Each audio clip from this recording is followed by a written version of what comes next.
بسم اللہ الرحمن الرحیم۔ ناظرین، آج ہم آپ کے لیے ایک سبق آموز اور افسانوی قصہ لے کر آئے ہیں۔ قصہ ہے ایک شخص کی چھوٹی بیٹی کا۔ چھوٹی بیٹی اپنے باپ کا گھر کیوں چھوڑ کر چلی گئی اور کس طرح اس کی ایک بادشاہ سے شادی ہو گئی، یہ جاننے کے لیے ویڈیو کو آخر تک ضرور دیکھیے گا۔ ایک دفعہ کا ذکر ہے کہ ایک سوداگر تھا۔ اس کی 3 بیٹیاں تھیں۔ اس کی تینوں بیٹیاں بے حد خوبصورت تھیں، لیکن سب سے چھوٹی بیٹی سب سے زیادہ خوبصورت تھی۔ اس سوداگر کو اپنی تینوں بیٹیوں سے بے حد پیار تھا، بس وہ ڈرتا تھا کہ کہیں اس کی کوئی بیٹی اسے چھوڑ کر چلی نہ جائے۔ اسی لیے ایک دن سوداگر نے فیصلہ کیا کہ وہ اپنی تینوں بیٹیوں سے پوچھے گا کہ وہ اس سے کتنی محبت کرتی ہیں۔ یہی سوچتے ہوئے وہ اپنی سب سے بڑی بیٹی کے پاس گیا اور پوچھا کہ بیٹی، تم مجھ سے کتنی محبت کرتی ہو؟ اس کی بیٹی نے جواب دیا کہ بابا جان، میں آپ سے جان سے بھی زیادہ محبت کرتی ہوں۔ باپ یہ سن کر بے حد خوش ہوا اور اسے ایک قیمتی سونے کی مالا دے دی۔ اس کے بعد وہ اپنی دوسری بیٹی کے پاس گیا اور اس سے بھی وہی سوال کیا کہ بیٹی، تم مجھ سے کتنی محبت کرتی ہو؟ اس کی بیٹی نے جواب دیا کہ بابا جان، میں آپ کو پوری دنیا سے سب سے زیادہ محبت کرتی ہوں۔ باپ یہ سن کر بہت خوش ہوا اور اپنی دوسری بیٹی کو بہت ساری سونے کی اشرفیاں دیں۔ اب سوداگر اپنی سب سے چھوٹی بیٹی کے پاس گیا اور اس سے پوچھا کہ بیٹی، تم مجھ سے کتنی محبت کرتی ہو؟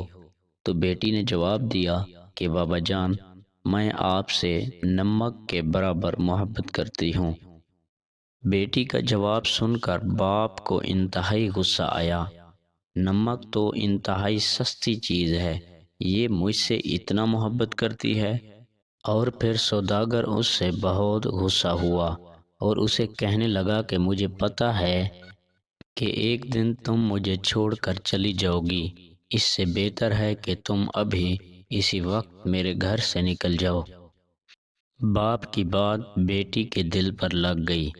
وہ کسی کو بتائے بغیر گھر سے نکل گئی۔ وہ ایک ایسی جگہ سے گزر رہی تھی جہاں پر بہت زیادہ گھاس اگی ہوئی تھی۔ لڑکی نے اپنے لباس کے اوپر ایک اور گھاس کا لباس بنا کر پہن لیا تاکہ وہ پہچانی نہ جائے۔ وہ چلتے چلتے بادشاہ کے محل کے باہر رک گئی۔ باہر کھڑے سپاہیوں سے وہ لڑکی کہنے لگی کہ سنو بھائیو، تم مجھے کام پر رکھ سکتے ہو؟ مجھے ہر کام آتا ہے، مجھے کام کی اشد ضرورت ہے۔ وہ سپاہی کہنے لگے کہ نہیں بی بی، ہم ایسے کسی کو اپنے کام پر نہیں رکھ سکتے۔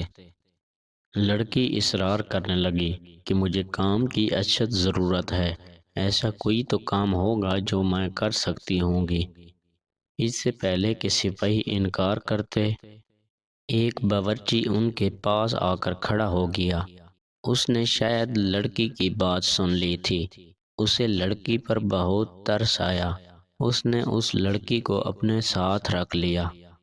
باورچی نے اس لڑکی کو سارے کام سمجھا دیے اور اسے سونے کی جگہ بھی دکھا دی جہاں پر اور بھی بہت ساری عورتیں تھیں۔ کسی کو اس کا نام تو نہیں پتہ تھا، لیکن گھاس کے لباس کی وجہ سے سب نے اس کا نام گھسیاری رکھ دیا۔ اگلے دن محل میں اعلان ہوا کہ بادشاہ ایک بہت بڑی تقریب رکھ رہا ہے جس میں ہر کسی کو شرکت کرنے کی اجازت ہے۔ تمام محل کے ملازم، محل کی عورتیں اپنے آپ کو سنوارنے میں لگ گئیں۔ جب تقریب کا دن آیا تو گھسیاری نے جانے سے انکار کر دیا اور کہا کہ میری طبیعت ٹھیک نہیں ہے۔ سب نے اسے آرام کرنے کے لیے کہا۔ کچھ ہی دیر بعد گھسیاری اٹھی اور اپنا گھاس والا لباس اتارا اور ایک خوبصورت لباس پہن کر، خوبصورت پوشاک پہن کر تقریب میں چلی گئی۔ وہ اتنی خوبصورت لگ رہی تھی کہ وہاں پر موجود تمام لوگوں کی نظریں گھسیاری پر جمی ہوئی تھیں۔ سب لوگ حیران تھے کہ اتنی خوبصورت لڑکی کون ہے۔ وہاں بادشاہ کا بیٹا بھی موجود تھا۔ جب اس نے گھسیاری کو دیکھا تو بس دیکھتا ہی رہ گیا۔ اس نے ساری تقریب گھسیاری کے ساتھ باتوں میں گزار دی۔ شہزادے نے کسی اور کی طرف آنکھ اٹھا کر بھی نہ دیکھا۔ پھر گھسیاری کسی کی بھی نظروں میں آئے بغیر واپس اپنے کمرے میں چلی گئی۔ اگلے دن ملازم عورتوں نے کہا کہ گھسیاری کل بادشاہ کی تقریب میں بادشاہ کا بیٹا ایک حسینہ پر دل دے بیٹھا۔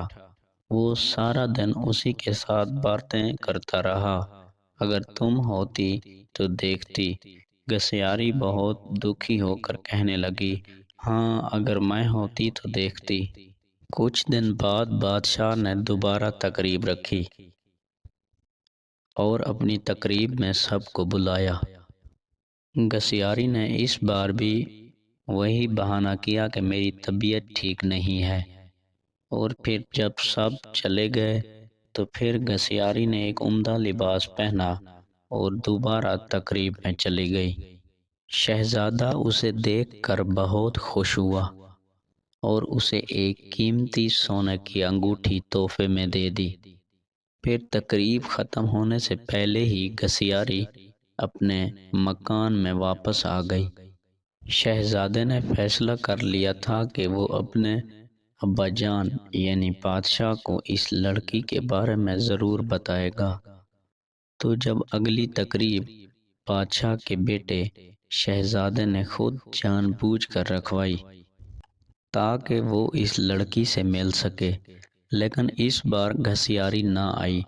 شہزادہ بہت اداس ہوا۔ شہزادے کو گھسیاری کے بارے میں کچھ معلوم نہ تھا، اس لیے وہ پریشان ہو رہا تھا کہ اس کا پتہ کس سے پوچھے۔ تو ایک دن شہزادے نے ملازموں سے ساگو دانہ بنوانے کے لیے کہا۔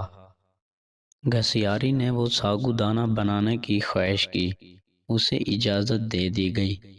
گھسیاری نے ساگو دانہ بنایا اور وہ قیمتی انگوٹھی ساگو دانے میں ڈال دی۔ شہزادہ میز پر جب ساگو دانہ کھا رہا تھا تو جب اس نے اس انگوٹھی کو دیکھا تو وہ پہچان گیا۔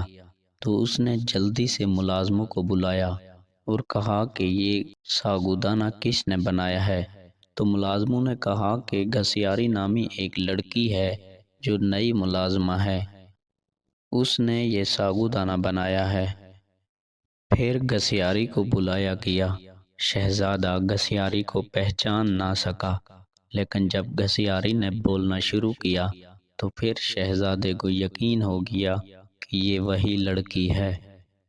پھر گھسیاری نے اپنا سارا واقعہ سنایا کہ وہ کس طرح اس محل تک پہنچی۔